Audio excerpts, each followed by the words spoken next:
Hello everyone, स्वागत है आप सभी को हमारे इस यूट्यूब चैनल में। तो दोस्तों, आज की इस वीडियो में हम लोग बात करने वाले हैं 6 जनवरी 2025 का जो है क्या क्या इंपॉर्टेंट न्यूज़ थी उसके बारे में हम लोग बात करने वाले हैं। मैं फिर से एक बार क्लियरिटी करना चाह रहा हूँ सभी दोस्तों को, ये जो हमारा जो न्यूज़पेपर की जो सीरीज जो जनवरी वाली लिस्ट में बनी हुई है, यह सभी सही है। जैसे कि हमने 3 तारीख में पढ़ा है, लेकिन 4 और 5 को जो हम गैप किए हैं वो शनिवार और रविवार की होती है, जिसका जो है मतलब कि न्यूज़पेपर एनालिसिस नहीं कर पाते हैं। ठीक है, उसका जो मंडे में जो है इंक्लूड कर दिया जाता है।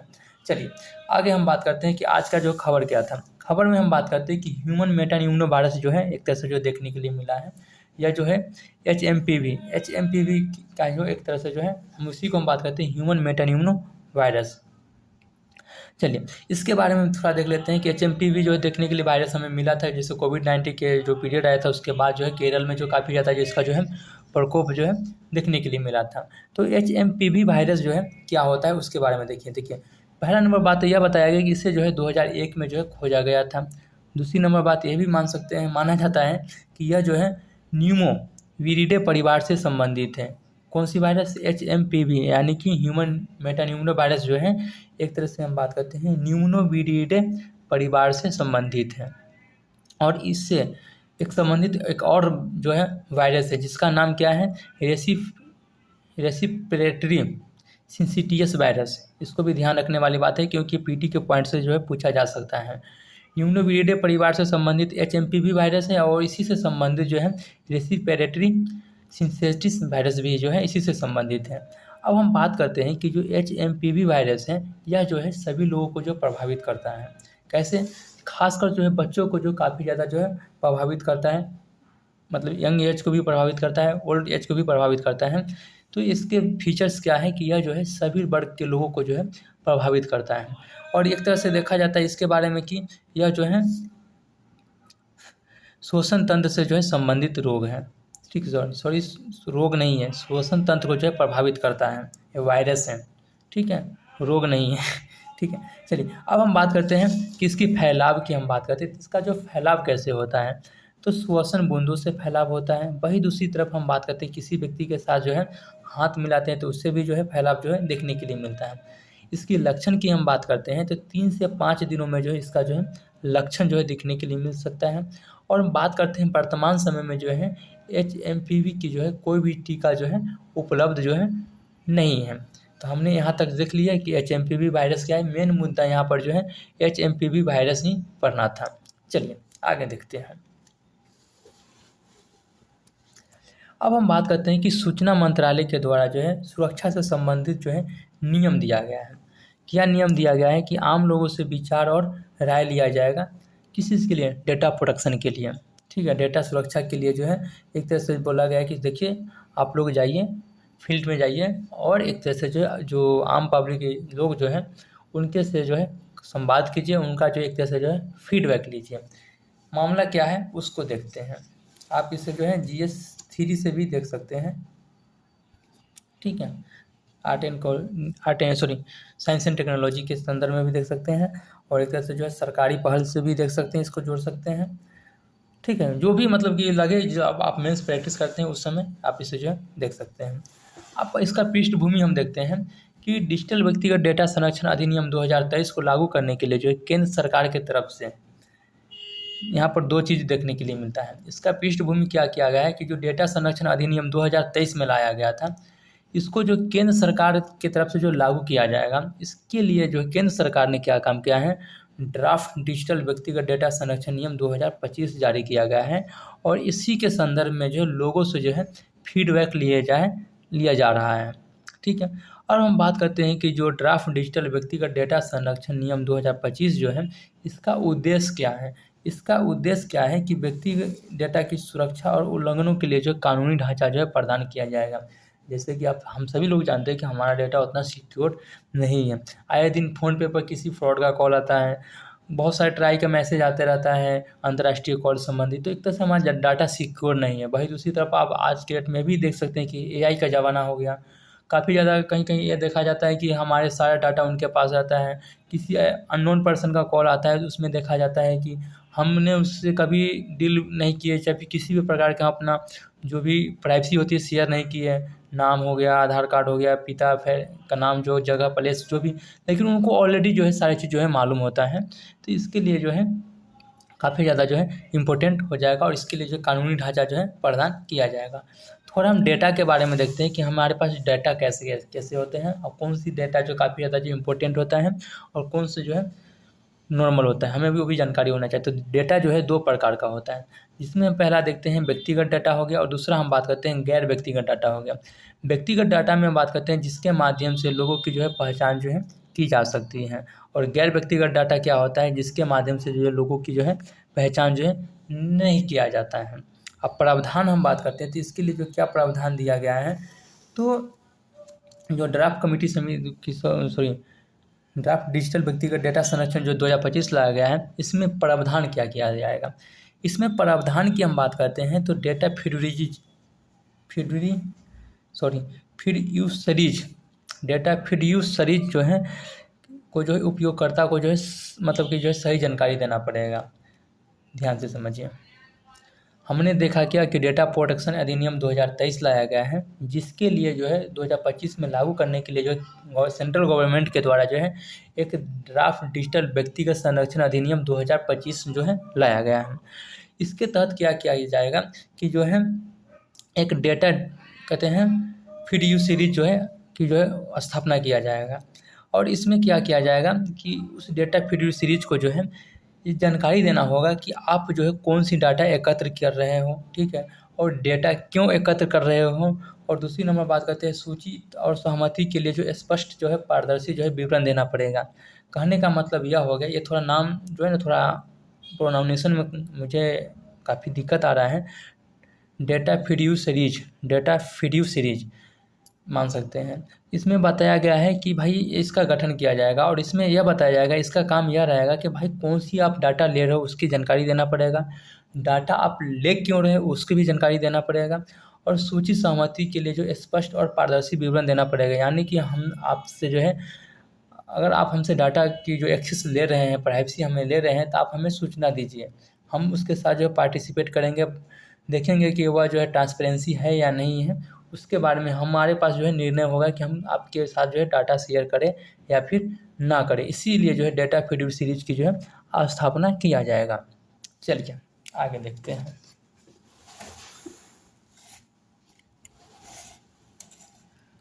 अब बात करते हैं इसकी जो सहमति प्रबंधक जो द्वारा जो है कंपनी डेटा एकत्र करने में जो है मदद मिलेगा। प्रावधान में ही हम देख रहे हैं। दूसरा यह देखते हैं कि जो सहमति प्रबंधक जो है उनके द्वारा जो है जो कंपनी के जो डेटा एकत्र करते हैं उसमें जो है एक तरह से जो मदद मिलेगा। जैसे कि हम बात करते हैं कोई भी कंपनी हो गई, जैसे कि हम आए दिन हम देखते हैं कोई भी आज के डेट में हम फ़ोन में जो है एप्लीकेशन इंस्टॉल करते हैं तो उसमें एक्सेस मांगा जाता है। जैसे कि हमारे फ़ोन की जो कॉन्टैक्ट लिस्ट हो गया, वही दूसरी नंबर बात करते हैं हमारे गैलरी के फ़ोटोज़ वीडियोज़ वगैरह हो गया, ये सारी चीज़ों को जो है वो जो है एक्सेस लेते हैं, ठीक है। इसमें बहुत सारे हमारे डॉक्यूमेंट्स होती है, प्राइवेसी चीज़ें होती हैं, वो एक्सेस लेते हैं। तो इसके लिए जो है जब डेटा फिड्यूसरी जो हो जाएगा, स्थापना हो जाएगा, तो कोई भी व्यक्ति जो है किसी से अगर डाटा लेना चाहते हैं तो उसकी में जो है मदद मिल जाएगा कि आप उस कंपनी वाले से ले सकते हैं, क्योंकि उनके पास जो है जैसे लीगल डाटा जो है प्रोवाइड किया गया है, आप वहाँ से जो है ले सकते हैं।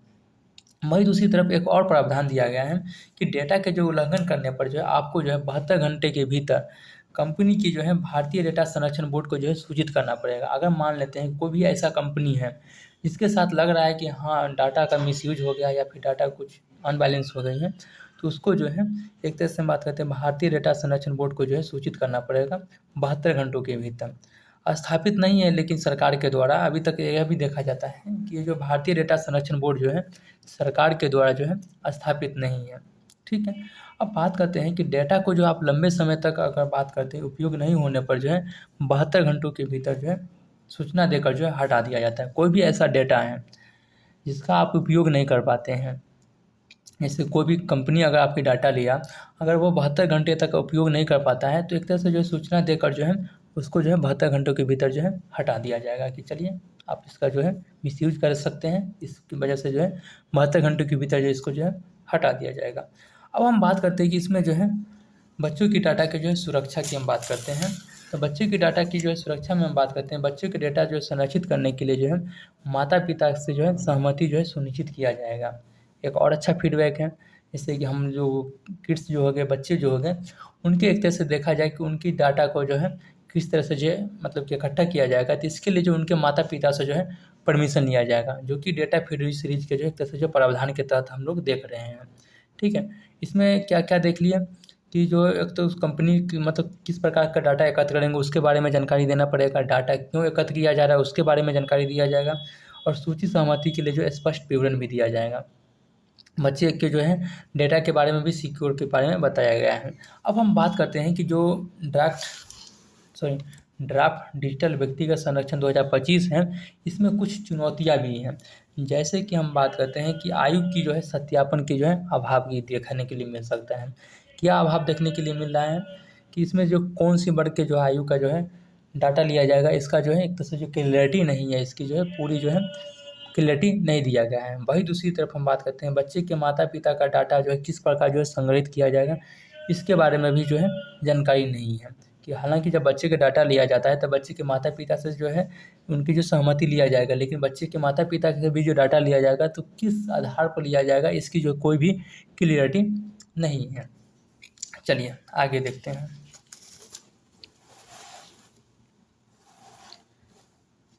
तीसरा न्यूज क्या है इसमें हम देखते हैं।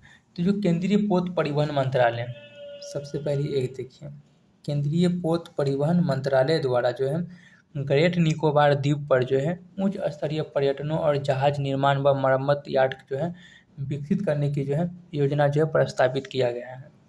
क्या देखने के लिए मिला है, जो केंद्रीय पोत परिवहन हो गया मंत्रालय द्वारा जो ग्रेट निकोबार द्वीप पर उच्च स्तरीय पर्यटन और जहाज निर्माण व मरम्मत यार्ड जो है विकसित की जो है योजना को जो एक तरह से जो प्रस्ताव लाया गया है। समझ में आया? नहीं समझ में आया, इसका फिर से हम एक निचोड़ समझाते हैं। ये जो हमारे जो केंद्रीय पोत परिवहन मंत्री जो है उनके द्वारा क्या काम किया गया है, जो अंडमान निकोबार द्वीप है, हालांकि इसका जो है नाम चेंज कर दिया गया है। ठीक है, आप लोग जो है कमेंट करके बताइए कि जो हमारे जो अंडमान निकोबार द्वीप समूह है इसका जो है विजयपुरम या कुछ इसी प्रकार का जो है नाम जो है चेंज किया गया है। हालांकि हम भी इस चीज़ में कन्फ्यूजन में है, वो पढ़ेंगे आगे।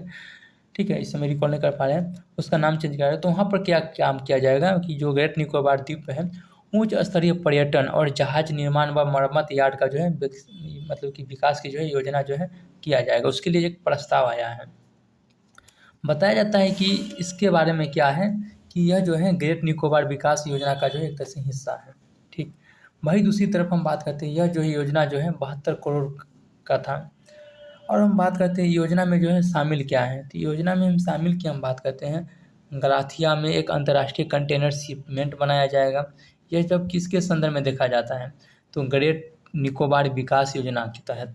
और ये जो हम देख रहे हैं कि जो उच्च स्तरीय जो है पर्यटन और जहाज निर्माण जो किया जाएगा, यह भी जो है ग्रेट निकोबार विकास योजना के ही हिस्सा है। तो हम ग्रेट निकोबार विकास योजना के बारे में एक बार अच्छा से देख लेते हैं। और ग्रेट निकोबार विकास योजना के बारे में यह देखने के लिए मिल रहा है कि यह जो है 72,000 करोड़ का जो है बजट था, और इसमें जो है क्या क्या शामिल था। तो ग्रेट निकोबार द्वीप समूह पर जो एक तरह से हम देखा जाता है कि गलाथिया है। ठीक है, गलाथिया में जो है एक अंतर्राष्ट्रीय ट्रांसशिपमेंट जो है ट्रांसपोर्ट बनाया जाएगा, कंटेनर ट्रांसपोर्ट बनाया जाएगा। वही दूसरी तरफ हवाई अड्डा भी बनाया जाएगा, एक पावर प्लांट की भी स्थापना किया जाएगा। इसी तरह से जो है बहुत सारे जो हैं एक्टिविटीज कार्य जो है किया जाएगा इस योजना के तहत। अब हम बात करते हैं इसकी जो क्रियान्वय की हम बात करते हैं, तो अंडमान और निकोबार द्वीप समूह एकीकृत विकास मिशन लिमिटेड के द्वारा जो है इसका जो है क्रियान्वयन किया जाएगा। क्रियान्वयन के बारे में देख लिए क्या कि जो अंडमान और निकोबार द्वीप समूह जो है एकीकृत विकास मिशन के द्वारा जो है किया जाएगा।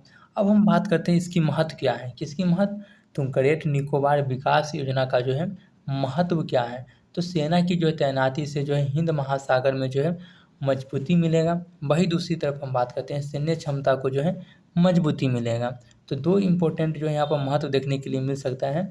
क्या क्या कि पहला तो सेना की जो तैनाती में जो है हिंद महासागर में जो है मजबूती मिलेगा, और दूसरी ये भी देख सकते हैं कि जो सैन्य क्षमता को जो है मजबूती मिलेगा। हालांकि हमारे जो है अंडमान निकोबार जो द्वीप समूह है वो एक तरह से देखा जाए तो सागर समुद्र में है, और साइड में हम बात करते हैं तो म्यांमार हो गए, थाईलैंड हो गए, जैसे श्रीलंका हो गए, और आए दिन जो है यहाँ पर देखते हैं मालदीव भी काउंटर करने के लिए हो गया, लक्षद्वीप भी हो गया। तो इन सभी को देखने के लिए एक तरह से देखा जाए तो यहाँ पर अगर सेना को तैनात कर दिया जाए तो काफ़ी ज़्यादा जो है यूजफुल हो सकता है। वही हम बात करते हैं कि राजनीतिक परियोजना में हम बात करते हैं मलक्का जल डमरू मध्य में बात करते हैं। मलक्का जल डमरू कहाँ है, आप लोग जो है कमेंट करके बता सकते हैं। वही दूसरी तरफ मैं एक चीज़ रिक्वेस्ट करना चाहता हूँ, जब भी आप इसे नोट्स बनाते हैं तो आपको जो है सामने में एक वर्ल्ड मैप, इंडियन मैप होनी चाहिए और आप वहाँ पर देख सकते हैं मलक्का स्टेट यानी मलक्का जल संधि जो है कहाँ पे स्थित है। चलिए, और किस किन देशों के बीच जो है बॉर्डर शेयर करता है, यानी किन किन मतलब कि जो है देशों या फिर कौन कौन से जो है वाटर बॉडी को जो है एक तरह से जो है अटैच करता है, आप हमें कमेंट करके बता सकते हैं। चलिए आगे देखते हैं।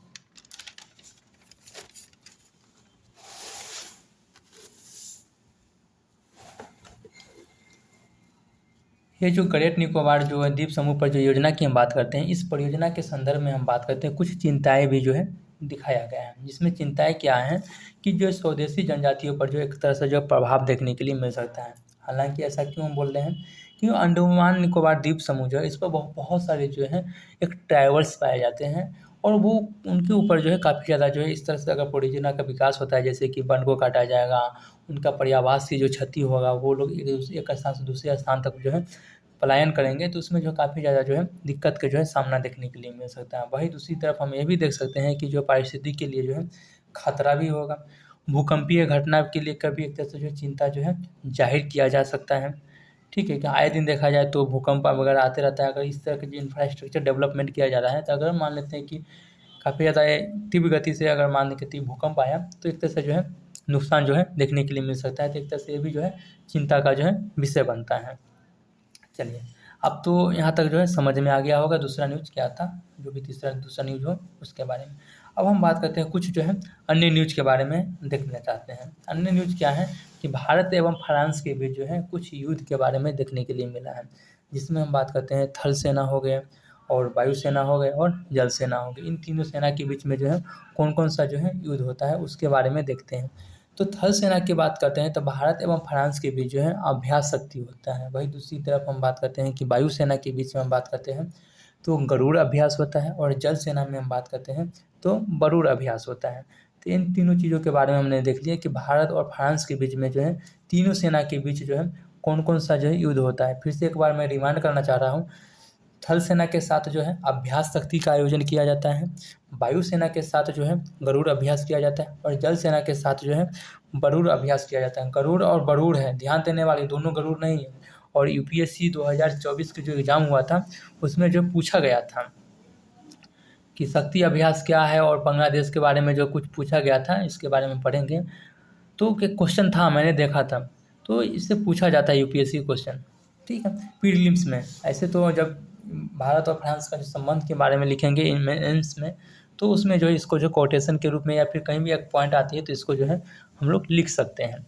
चलिए आगे हम बात करते हैं कि ईपीएफओ। हालांकि मैंने कल की वीडियो जो पढ़ाए थे उसमें बताया था कि ईपीएफओ का पूरा फुल नेम क्या होता है, और आप लोग उसे कमेंट करके बताइए। 2 जनवरी को हमने न्यूज़ पढ़ाया था, उसमें बोला था, सॉरी 3 जनवरी वाले में। आज हम बता ही देते हैं क्योंकि कर्मचारी भविष्य निधि संगठन ईपीएफ का जो पूरा फुल नेम हिंदी में हम बात करते हैं, एम्प्लॉय हो गया प्रोविजन ऐसी फंड करके कुछ है, लेकिन इसका जो हिंदी जो होती है कर्मचारी भविष्य निधि संगठन। इसके द्वारा जो क्या किया गया है, जो केंद्रीयकृत जो है पेंशन भुगतान जो है प्रणाली जो है लागू किया गया है। और एक तरह से हम बात करते हैं यह जो किसके द्वारा जो लागू किया गया होगा, तो श्रम मंत्री के द्वारा। श्रम मंत्री जो कौन है, तो मनसुख मांडविया जो है, हमने पढ़े थे पीछे की वीडियो में। चलिए, डीजीसीए के डायरेक्टर जनरल ऑफ एविएशन, इसका जो पूरा फुल नेम हो गया, इसके डायरेक्टर जो है जनरल फैज़ अहमद कुवैती को जो है बनाया गया है। यानी कि कहने का मतलब यह हो गया कि जो डीजीसीए जो है, डीजीसीए के जो है डायरेक्टर जनरल जो है फैज़ अहमद कुवैती को जो है बनाया गया है। ठीक है, चलिए आगे हम थोड़ा एक और न्यूज़ देख लेते हैं, राष्ट्रीय हरित अधिकरण क्या है। हालांकि आपको जो इससे जो है डिटेल्स में पढ़ना पड़ेगा, आप जो कोई भी वेबसाइट को जो विजिट कर सकते हैं और वहाँ से इसका जो है एक पीडीएफ डाउनलोड कर लीजिए, क्योंकि इसका जो काफ़ी ज़्यादा इम्पोर्टेंट हम देखे थे। हमने उसमें से कुछ की पॉइंट हम निकाले हैं जो कि हम सोचे कि शायद इसकी प्रीलिम्स के लिए जो है फैक्ट के रूप में डाल देते हैं और बच्चे को जो है यहाँ से अवेयरनेस कर देंगे कि आप लोग जो है कोई भी वेबसाइट पर जाइए, ठीक है, और हरित सॉरी राष्ट्रीय हरित अधिकरण की जो है एक तरह से जो PDF डाउनलोड कीजिए और उसके एक तरह से जो कीवर्ड निकाल के या फिर अंडरलाइन करके आप जो पढ़ सकते हैं, क्योंकि काफ़ी ज़्यादा इंपॉर्टेंट है। चलिए हम बात करते हैं राष्ट्रीय हरित अधिकरण। अब PD के पॉइंट्स यहाँ से इंपॉर्टेंट है, ये तो मानता हूँ, मेंस के लिए आपको PDF पढ़ना पड़ेगा। राष्ट्रीय हरित अधिकरण की हम बात करते हैं तो 2010 में राष्ट्रीय हरित अधिकरण अधिनियम द्वारा जो इसको जो स्थापना किया गया, तो इसको जो स्थापना कब किया गया, पहली नंबर बात यह देखने के लिए मिलता है कि 2010 में राष्ट्रीय हरित अधिकरण अधिनियम के द्वारा जो इसकी जो स्थापना किया गया है। और हम बात करते हैं इसका काम क्या है, तो पर्यावरण संबंधी मुद्दों को जो है तेज़ी से जो है निपटान करता है। और इसकी जो मुख्यालय की हम बात करते हैं तो दिल्ली में, और इसकी कुछ क्षेत्रीय मुख्यालय हैं जिसमें हम बात करते हैं भोपाल आ गया, पुणे आ गया, कोलकाता आ गया और चेन्नई आ गया।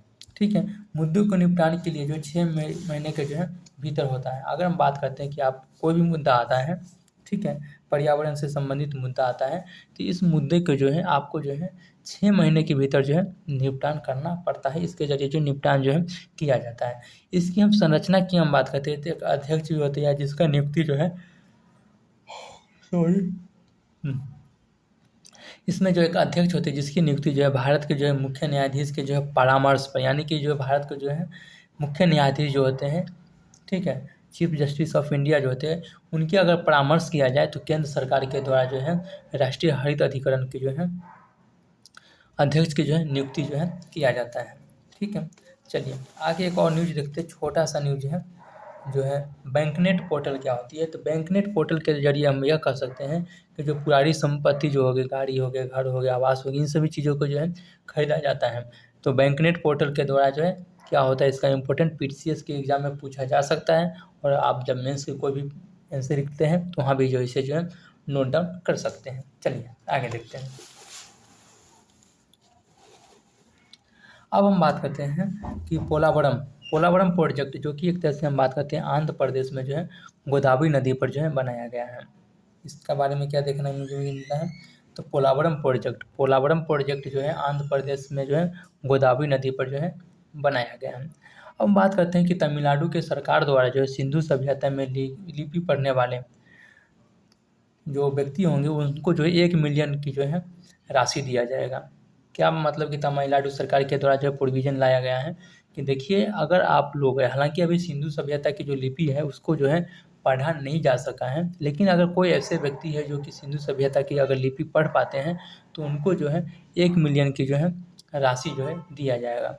चलिए आगे हम बात करते हैं टोडो जनजाति एक तरह से हम बात करते हैं कि नीलगिरी के जो है हिल्स में जो है आए हैं, और एक तरह से हम बात करते हैं उत्सव मोड वर्थ फेस्टिवल में जो है शामिल हुए हैं। तो पहला नंबर जो है टोडो जनजाति कहाँ के रहने वाले हैं उसके बारे में पढ़ना है। उसके बाद हम बात करते हैं कि यह जो है हाल ही में हम बात करते हैं नीलगिरी कहाँ है, साउथ इंडिया में जाइए आपको मिल जाएगा। मैं पहले ही बोल रहा हूँ कि आप जब भी पढ़ रहे हैं तो आपके पास वर्ल्ड मैप, इंडियन मैप होनी चाहिए, ये काफ़ी ज़्यादा जो है इम्पोर्टेंट है। तो नीलगिरी हिल्स में आए हैं, उस सब मोड वर्थ फेस्टिवल में जो है शामिल हुए हैं। अब बात करते हैं कि सरकार के द्वारा जो है पंचायत से संसद 2.0 पहल की जो है शुरुआत किया गया है। क्या किया गया है, सरकार के द्वारा जो पंचायत से संसद 2.0 की पहल की जो है शुरुआत किया गया है। भाई एक तरफ एक बात, और ये सब जो है महिला की जो भागीदारी के बारे में नीचे पढ़ेंगे, और सरकार की पहल क्या है उसके बारे में, पंचायती राज के संदर्भ में सरकार की पहल क्या है, मेंस की कोटेशन के रूप में भी इसको जो है कहीं भी अटैच कर सकते हैं। अब हम बात करते हैं नोट में क्या लिखा गया है कि पंचायत में महिलाओं के लिए जो 33% का जो है आरक्षण का जो है प्रावधान है अभी तक वर्तमान समय में। लेकिन कुछ ऐसे राज्य हैं जिन राज्य का जो है मानदंड जो है कुछ अलग ही है। जैसे कि हम बात करते हैं बिहार राज्य में हम बात करते हैं जो पंचायत में जो है महिला के आरक्षण की हम बात करते हैं तो 50% है। चलिए दोस्तों आज के लिए फिर से यहीं पर विराम करते हैं, जो कि मेरा 6 जनवरी की जो कंप्लीट होगा, और हम लोग फिर अगले नेक्स्ट वीडियो में देखेंगे 7 जनवरी से। ठीक है, चलिए तब तक के लिए बाय बाय, धन्यवाद। चैनल पर नए हैं चैनल को सब्सक्राइब कीजिए, प्रॉपर नोट्स बनाइए, रिवीजन कीजिए। Bye bye.